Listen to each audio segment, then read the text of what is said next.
Hello friends, स्वागत है आपका हमारे यूट्यूब चैनल मिथुन स्टडी हब में।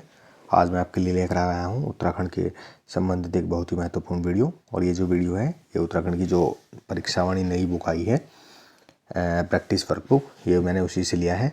और ये आज हमारा सेकंड सेट का तीसरा वीडियो है। और इसका में जो ये आने वाली आपकी परीक्षाएँ हैं, ये फॉरेस्ट गार्ड हो या वीडियो वीपीडी हो, ये उसके लिए बहुत ही महत्वपूर्ण होने वाला है। तो आइए दोस्तों अपना वीडियो स्टार्ट करते हैं। तो आज का फर्स्ट क्वेश्चन है, देहरादून के राजपुर नहर का निर्माण निम्न में से किसने करवाया था? तो ये करवाया था रानी कर्णावती ने। तो इसका सही जवाब हो जाएगा ऑप्शन बी। नेक्स्ट देखेंगे, निम्न में से किसके नेतृत्व में नमक सत्याग्रह के दौरान अल्मोड़ा के नगरपालिका भवन पर महिलाओं ने तिरंगा फहराया था? तो ये फहराया था बिश्नी देवी शाहजी के नेतृत्व में। तो इसका सही जवाब हो जाएगा ऑप्शन सी। नेक्स्ट देखेंगे, निम्नलिखित में से किसे उत्तरांचल में पुरातत्ववेत्ता की खोज का श्रेय दिया जाता है? तो उत्तराखंड में पुरातत्व की जो खोज का श्रेय दिया जाता है वो दिया जाता है हेवनवुड को। इसका सही जवाब हो जाएगा ऑप्शन ए, हेवनवुड। नेक्स्ट देखेंगे, निम्नलिखित किस ऐतिहासिक स्रोत से पता चलता है कि प्रारंभ में कुनिंद लोग मौर्यों के अधीन थे? तो ये पता चलता है कालसी के शिलालेख अभिलेख से। और ये जो कालसी का शिला अभिलेख है ये देहरादून के कालसी से प्राप्त हुआ है और ये अशोक के समय का अभिलेख है। नेक्स्ट देखेंगे, टिहरी रियासत का प्रथम राजा निम्न में से कौन था? तो टिहरी का जो प्रथम राजा था वो कहलाता है राजा सुदर्शन शाह, क्योंकि श्रीनगर से टिहरी जो राजधानी थी वो इन्होंने ही स्थानांतरित की थी। तो टिहरी के प्रथम राजा सुदर्शन शाह हो जाएंगे। तो इसका जो सही जवाब है वो हो जाएगा ऑप्शन ए, सुदर्शन शाह। नेक्स्ट देखेंगे, स्वतंत्रता आंदोलन में सक्रिय योगदान देने के चलते 1932 में उत्तराखंड की किस महिला स्वतंत्रता सेनानी को जिंदा व मुर्दा पकड़ने का आदेश दिया गया था? तो ये जो आदेश था ये कुंती वर्मा जी को पकड़ने के लिए दिया गया था। तो इसका जो सही जवाब है वो हो जाएगा option A, option B, Kunti Verma को। नेक्स्ट देखेंगे, उत्तरांचल में प्राचीन काल के अधिकारियों तथा उनके कार्य विभागों की सूची और एक और दो दी गई है। तो इनमें आपको मिलान करना है और मिलान के अनुसार इनका जो सुमेलित करने हैं। तो सूची 1 और 2 में देख लेते हैं। भृत्य, तो भृत्य जो कहा जाता था ये सेवक को कहा जाता था। तो फर्स्ट ए का हो जाएगा थर्ड। और प्रतिहार, जो प्रतिहार होते थे वो होते थे द्वार रक्षक, तो इसका फोर्थ हो जाएगा। और गोपत, तो गोप्त होते थे रक्षक, तो इसका हो जाएगा ऑप्शन फर्स्ट। और कुलचारिक, कुलचारिक का हो जाएगा तहसीलदार। तो इसमें जो ऑप्शन हो जाएगा वो हो जाएगा 3 और 4, 1 और 2। तो देख लेते हैं किस ऑप्शन में है 3, 4, 1, 2, 3, 4, 1, 2। तो इसका जो सही जवाब है वो हो जाएगा ऑप्शन डी, 3, 4, 1, 2। नेक्स्ट देखेंगे, नमक सत्याग्रह के समय निम्न में से उत्तराखंड की महिलाओं ने अल्मोड़ा नगरपालिका पर तिरंगा फहराया था? तो वो कौन महिलाएं थी उत्तराखंड की जिन्होंने अल्मोड़ा नगरपालिका पर तिरंगा फहराया था? कोड के माध्यम से सही उत्तर चुने। तो ये जो महिलाएं थी ये थी कुंती वर्मा, जीवंती मंगला और रेवती। तो इसका जो सही जवाब है वो हो जाएगा ऑप्शन सी। नेक्स्ट देखेंगे, निम्नलिखित में से कब टिहरी रियासत को पंजाब हिल स्टेट एजेंसी के साथ संयुक्त कर दिया गया था? तो इसका सही जवाब हो जाएगा 1937, ऑप्शन बी। नेक्स्ट देखेंगे, उत्तर प्रदेश के किस मुख्यमंत्री का बयान था कि हमारी राजनीति उत्तराखंड की बदौलत नहीं चल रही है? तो ये जो बयान था ये उस समय मुलायम सिंह यादव ने दिया था, जो उस समय उत्तर प्रदेश के मुख्यमंत्री थे। नेक्स्ट देखेंगे, निम्नलिखित में से किसे उत्तरांचल की सर्वाधिक प्राचीन जाति माना जाता है? तो उत्तरांचल की जो सर्वाधिक प्राचीन जाति है वो माना जाता है कोल को। तो इसका सही जवाब हो जाएगा ऑप्शन बी। नेक्स्ट देखेंगे, निम्नलिखित किस चंदवंशी राजा को कुमाऊं का मोहम्मद बिन तुगलक कहा जाता है? कुमाऊं के मोहम्मद बिन तुगलक ये कहा जाता है देवी चंद को। तो इसका सही जवाब हो जाएगा ऑप्शन सी। नेक्स्ट देखेंगे, निम्नलिखित में से किसने स्वतंत्रता आंदोलन के समय उत्तराखंड के ताड़ी खेत में प्रेम विद्यालय की स्थापना की थी? तो उत्तराखंड के जो ताड़ी खेत में प्रेम विद्यालय की स्थापना ये की थी देवकीनंदन पांडे जी ने और भागीरथी पांडे ने। तो इसका जो सही जवाब है वो हो जाएगा ऑप्शन सी, ए एवं बी दोनों। नेक्स्ट देखेंगे, कुनिंद वंश का वह सर्वशक्तिशाली शासक जिसकी मुद्राएं प्राचीन में व्यास और अलकनंदा तथा दक्षिण में सुनेत और बेहद से प्राप्त होती हैं? तो ये है अमोघभूति। तो इसका जो सही जवाब है वो हो जाएगा ऑप्शन ए, अमोघभूति। नेक्स्ट देखेंगे, उत्तराखंड पृथक राज्य आंदोलन के संदर्भ में कौन सा विकल्प गलत है? तो गलत विकल्प का इसमें चयन करना है। कम्युनिस्ट पार्टी के महासचिव पीसी जोशी ने कुमाऊं राष्ट्रीय मोर्चा का गठन किया था। तो ये बिल्कुल सही है। और 1972 में उत्तरांचल परिषद के कार्यकर्ताओं ने वोट क्लब पर धरना दिया था। तो ये भी बिल्कुल सही है, 1972 में इन्होंने वोट क्लब पर धरना दिया था। और ऑप्शन सी है इसमें, 1970 में रामनगर में आयोजित सम्मेलन में पर्वतीय राज्य परिषद का गठन किया गया था। तो ये बिल्कुल गलत ऑप्शन है और हमें गलत ही बताना था। तो इस क्वेश्चन का सही जवाब हो जाएगा ऑप्शन सी। नेक्स्ट देखेंगे, स्वतंत्रता आंदोलन के दौरान निम्नलिखित में से किसने शिलांगी या गढ़वाल में राष्ट्रीय विद्यालय खोला था? गढ़वाल में राष्ट्रीय विद्यालय किसने खोला था ये बताना है इसमें। तो शिलांगी गढ़वाल में राष्ट्रीय विद्यालय जो खोलने वाले थे वो थे देवकीनंदन पांडे। तो इसका सही जवाब हो जाएगा ऑप्शन ए, इसका जो सही जवाब है वो हो जाएगा option C, Sadanand Kukreti. Next देखेंगे, कुमाऊं क्षेत्र में सूर्य की मूर्तियों एवं मंदिरों की उपस्थिति निम्न में से किन शासकों की उपस्थिति एवं अधिकार की पुष्टि करता है? तो ये करता है शक राजाओं की। तो इसका जो सही जवाब है वो हो जाएगा ऑप्शन ए। नेक्स्ट देखेंगे, निम्नलिखित में से कौन सुमेलित नहीं है? तो सुमेलित नहीं है वो बताना है वीरभद्र। तो वीरभद्र ऋषिकेश को ही कहा जाता है, बिल्कुल सही है। मोरध्वज, तो मोरध्वज कोटद्वार के लिए ही प्रयुक्त हुआ है और गोविशाण काशीपुर के लिए। तो इसका जो सही जवाब है वो जाएगा ऑप्शन डी, उपयुक्त सभी सुमेलित हैं। नेक्स्ट देखेंगे, उत्तराखंड पृथक राज्य की मांग के संदर्भ में निम्नलिखित में से कब कम्युनिस्ट विचारधारा या संगठन संघ कुमाऊं राष्ट्रीय मोर्चा का गठन किया गया? कुमाऊं जो राष्ट्रीय मोर्चा था इसका गठन किया गया था 3 अक्टूबर 1970 को। तो इसका सही जवाब हो जाएगा ऑप्शन ए।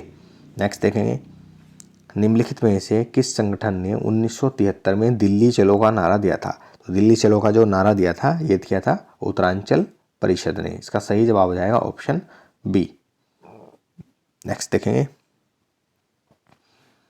भारत छोड़ो आंदोलन के संदर्भ में किस स्थान पर सैनिकों द्वारा गोलीबारी में 2 सगे भाई गंगाराम और खीमादेव की मृत्यु हो गई थी?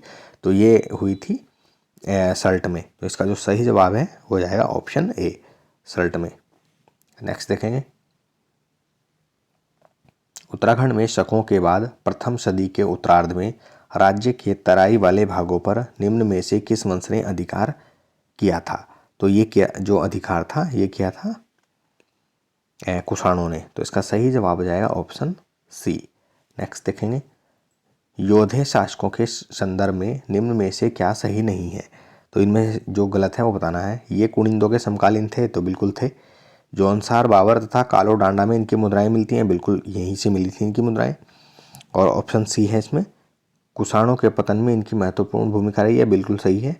शिवपालित इस वंश का सबसे प्रतापी राजा था, तो यही ऑप्शन गलत है। तो इसमें गलत ही बताना था, तो इसका सही जवाब हो जाएगा ऑप्शन डी।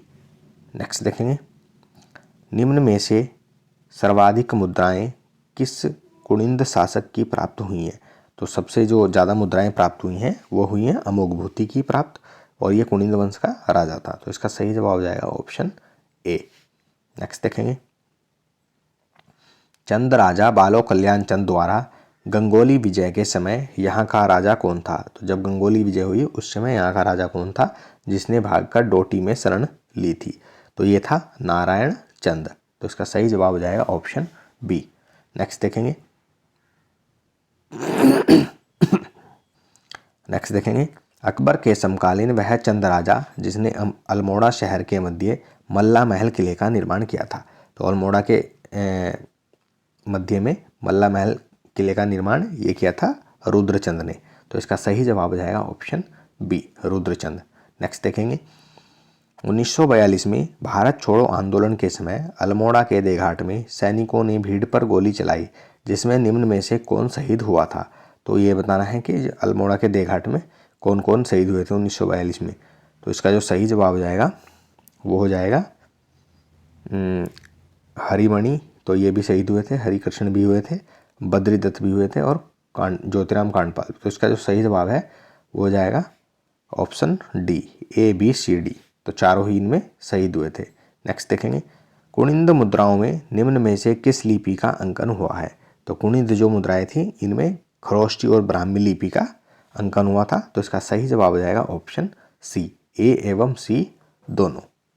नेक्स्ट देखेंगे, पृथक उत्तरांचल राज्य की मांग के संदर्भ में निम्न में से क्या सही नहीं है? ऑप्शन ए है, उत्तराखंड युवा परिषद ने 1978 में 78 को संसद घेराव की कोशिश की और गिरफ्तारी दी। तो ये बिल्कुल सही है। 1979 को जनता पार्टी के सांसद त्रेपन सिंह नेगी ने उत्तरांचल राज्य परिषद की स्थापना की, बिल्कुल की थी, ये भी सही है। पर्वतीय राज्य परिषद के प्रथम महासचिव नारायण दत्त सुंदरियाल थे। तो ये भी बिल्कुल सही दिया गया है। ऑप्शन फोर्थ देख लेते हैं, 1998 में शोभन सिंह की अध्यक्षता में उत्तरांचल उत्थान परिषद का गठन किया गया। तो ये बिल्कुल गलत है। तो इसका जो सही, इसमें गलत ही बताना था, तो इसका जो गलत ऑप्शन हो जाएगा वो हो जाएगा ऑप्शन डी। नेक्स्ट देखेंगे, 1937 में शांतिलाल त्रिवेदी के प्रयास से उत्तराखंड में निम्न में से कहाँ गांधी आश्रम की स्थापना हुई थी? तो जो गांधी आश्रम की स्थापना शांतिलाल त्रिवेदी जी के जो प्रयास से हुई थी, ये हुई थी चनौदा में। तो इसका सही जवाब हो जाएगा ऑप्शन ए। नेक्स्ट देखेंगे, निम्नलिखित में से वह शासक जिसके कुछ विद्वान कुनिंद तथा कुछ योद्धे शासक मानते हैं जिसने तीसरी सदी में बाड़वाल यज्ञ वेदिका का निर्माण किया था। तो ये जो यज्ञ वेदिका थी इसका जो निर्माण किया था ये किया था शीलवर्मन ने। तो इसका सही जवाब हो जाएगा ऑप्शन सी, शीलवर्मन। नेक्स्ट देखेंगे, उत्तराखंड क्रांति दल के संदर्भ में क्या सही नहीं है? ऑप्शन ए दिया है, इसका गठन 24-25 जुलाई 1979 को हुआ था, बिल्कुल सही है। इसके अध्यक्ष गोविंद वल्लभ पंत थे। तो यही ऑप्शन इसमें गलत दिया है, क्योंकि यूकेडी के जो प्रथम अध्यक्ष थे वो थे डी पंत। ठीक है, तो ये गोविंद वल्लभ पंत नहीं थे, इसके जो गलत दिया गया ऑप्शन है। बाकी इसका उद्देश्य 8 पर्वतीय जिलों को मिलाकर एक अलग राज्य बनाना था, ये भी सही है। और 1987 को उत्तराखंड क्रांति दल का विभाजन हो गया था, ये भी बिल्कुल सही दिया गया है। तो इसका सही जवाब हो जाएगा ऑप्शन बी। नेक्स्ट देखेंगे, निम्न में से कब लालकृष्ण आडवाणी की अध्यक्षता में अल्मोड़ा के पार्टी सम्मेलन में उत्तर प्रदेश के पर्वतीय क्षेत्र अलग राज्य की मांग को स्वीकार किया? तो ये किया था 1987 में। तो 1987 में इसको स्वीकार किया था। तो इसका सही जवाब हो जाएगा ऑप्शन ए। नेक्स्ट देखेंगे, वह चंद वंशीय शासक जिसने कुमाऊं में नए सिरे से सामाजिक व्यवस्था स्थापित करने के उद्देश्य से धर्म निर्णय पुस्तक लिखवाया था। तो धर्म निर्णय नामक जो पुस्तक थी ये लिखवाई थी रुद्रचंद ने। तो इसका जो सही जवाब है वो हो जाएगा ऑप्शन डी। नेक्स्ट देखेंगे, कुमाऊं के चंद वंश का राज चिन्ह निम्न में से क्या था? तो कुमाऊं में जो चंद राजवंश था इसका जो राज चिन्ह था ये था गाय। जबकि जो गरुड़ ज्ञानचंद है, गरुड़ ज्ञानचंद, तो गरुड़ ज्ञानचंद ने गरुड़ को ही अपना राज चिन्ह बनाया था, ये भी आपको ध्यान रखना है। तो गरुड़ ज्ञानचंद ने गरुड़, जो गरुड़ पक्षी होता है, इसको अपना राज्य चिन्ह बनाया था, ये भी आपको ध्यान रखना है। नेक्स्ट देखेंगे, भवानी सिंह के नेतृत्व में गाड़ोदिया शटोरी डकैत कांड कब हुआ था? तो गाड़ोदिया जो शटोरी डकैती कांड था ये हुआ था 1930 में। तो इसका सही जवाब हो जाएगा ऑप्शन सी। नेक्स्ट देखेंगे, चमोली जिले में तिब्बत से सटा वह गांव जहां गढ़वाल विश्वविद्यालय के शोधकर्ताओं ने 2002 में हजारों वर्ष पुराना कंकाल, मिट्टी के बर्तन और जानवरों के अंग मिले हैं, तो ये मिले हैं मलारी गांव में। तो जो इसका सही जवाब है वो हो जाएगा ऑप्शन बी, मलारी गांव। और मलारी गांव कहाँ पे पड़ता है? तो ये पड़ता है चमोली में, ये भी आपको ध्यान रखना है। नेक्स्ट देखेंगे, चंद शासक बालो कल्याण चंद को निम्न में से कौन सा क्षेत्र डोटी शासक रेखा हरिमल से दहेज स्वरूप प्राप्त हुआ था? तो ये हुआ था सौर क्षेत्र। तो इसका जो सही जवाब है वो जाएगा ऑप्शन सी। नेक्स्ट देखेंगे, निम्न में से किस संस्था या संघ ने उत्तराखंड पृथक राज्य के संदर्भ में 1984 ईस्वी में 900 किलोमीटर का साइकिल यात्रा निकाली थी? तो ये निकाली गई थी ऑल इंडिया स्टूडेंट फेडरेशन द्वारा। तो इसका जो सही जवाब है वो है ऑप्शन डी। नेक्स्ट क्वेश्चन देखेंगे, शाहनामा और जहांगीरनामा जैसी मुगल कालीन पुस्तकों से निम्नलिखित किस वंश के मध्य संबंधों का पता चलता है? तो ये जो संबंध है ये थे मुगल और चंद वंशों के संबंध के बारे में जहांगीरनामा और शाहनामा जो पुस्तक थी उनसे जानकारी मिलती है। तो इसका सही जवाब हो जाएगा ऑप्शन सी। नेक्स्ट देखेंगे, पेशावर कांड के संदर्भ में निम्न में से क्या सही नहीं है? तो गलत ऑप्शन बताना है हमें। तो पेशावर कांड 23 अप्रैल 1930 को पेशावर घाटी में हुआ था, तो ये तो बिल्कुल सही दिया गया है। और इसमें 2/18 गढ़वाल राइफल्स ने भाग लिया था, बिल्कुल गलत है, ये ऑप्शन इसमें गलत दिया गया है, क्योंकि 2/28 है गढ़वाल राइफल्स, इसमें इसने भाग नहीं लिया था। और चंद्र सिंह गढ़वाल के ऑप्शन सी है, चंद्र सिंह गढ़वाल के नेतृत्व में सैनिकों ने निहत्थे स्वतंत्रता सेनानियों पर गोली चलाने से इनकार कर दिया था, तो ये भी बिल्कुल सही दिया है। और इस घटना से प्रभावित होकर मोतीलाल नेहरू ने संपूर्ण देश में गढ़वाल दिवस मनाने की घोषणा की थी, तो ये भी बिल्कुल सही दिया गया है। तो इसमें गलत ऑप्शन बताना था, तो इसका जो गलत ऑप्शन है वो हो जाएगा ऑप्शन बी। नेक्स्ट देखेंगे, इतिहासकारों के अनुसार उत्तराखंड राज्य में करतपुर राज्य की स्थापना निम्न में से किस राजवंश ने कराई थी? तो जो करतपुर राजवंश है इसकी जो स्थापना थी ये कराई थी कुनिंदों ने। तो इसका सही जवाब हो जाएगा ऑप्शन ए। नेक्स्ट देखेंगे, कुमाऊं का बेताज बादशाह निम्न में से किसे कहा जाता है? तो कुमाऊं क्षेत्र का जो बेताज बादशाह कहा जाता है ये कहा जाता था रैमजे को। तो इसका सही जवाब हो जाएगा option C, Henry Ramsay. Next देखेंगे, ब्रिटिश गढ़वाल में पहला राजनीतिक सम्मेलन 1903 में निम्नलिखित किस स्थान पर हुआ था? तो ब्रिटिश गढ़वाल में पहला जो राजनीतिक सम्मेलन 1930 में हुआ था ये हुआ था दुगड्डा में। तो इसका सही जवाब है ऑप्शन सी, दुगड्डा। नेक्स्ट देखेंगे, उत्तराखंड राज्य का वह व्यक्ति जो आज़ाद हिंद फौज में नेताजी का निजी सहायक रहा था। तो नेताजी का मतलब है सुभाष चंद्र बोस जी का। तो सुभाष चंद्र बोस जी का निजी जो सहायक थे वो कौन थे? तो ये थे बुद्धि रावत। तो इसका सही जवाब हो जाएगा ऑप्शन ए, बुद्धि रावत। नेक्स्ट देखेंगे, लाखों गुफा के संदर्भ में निम्नलिखित में से कौन सा कथन सत्य नहीं है? तो असत्य कथन बताना है, इसमें कौन सा है? तो ऑप्शन ए है, इसकी खोज 1968 में हुई थी, तो ये तो बिल्कुल सही दिया है इसमें। और यह अल्मोड़ा के बाड़ी सेना के पास सुयाल नदी के तट पर स्थित है, ये भी सही है। यह मानव और पशुओं के चित्र प्राप्त हुए हैं यहाँ से, तो ये भी सही दिया गया है। यह आदि ऐतिहासिक काल का प्रमुख पुरातात्विक स्रोत है, तो ये ऑप्शन इसमें गलत दिया है। तो इसका जो सही जवाब है वो हो जाएगा ऑप्शन डी। नेक्स्ट देखेंगे, समुद्रगुप्त के प्रयाग प्रशस्ति में करतपुर राज्य को उसकी किस सीमा पर बताया गया है? जो करतपुर राज्य था उसको जो प्रयाग प्रशस्ति थी इसमें बताया गया है उत्तरी सीमा क्षेत्र में। तो इसका सही जवाब हो जाएगा ऑप्शन बी। नेक्स्ट देखेंगे, मानसरोवर की यात्रा को अवरोध मुक्त बनाने के लिए निम्न में से किसने तिब्बती या हूणियों को पराजित किया था? तो ये किया था बाज बहादुर चंद द्वारा। तो इसका जो सही जवाब है वो हो जाएगा ऑप्शन ए। तो आज की सीरीज में इतने ही। अगर आपको हमारे द्वारा लगाया गया कंटेंट अच्छा लगता है तो हमारे चैनल को सब्सक्राइब कर लें, वीडियो को ज़्यादा से ज़्यादा शेयर करें, लाइक करें और बेल आइकन को ज़रूर दबाएं ताकि आने वाले नए नए वीडियो का नोटिफिकेशन आपको मिलता रहे। तो इसी के साथ मिलते हैं एक नए वीडियो के साथ, तब तक के लिए धन्यवाद।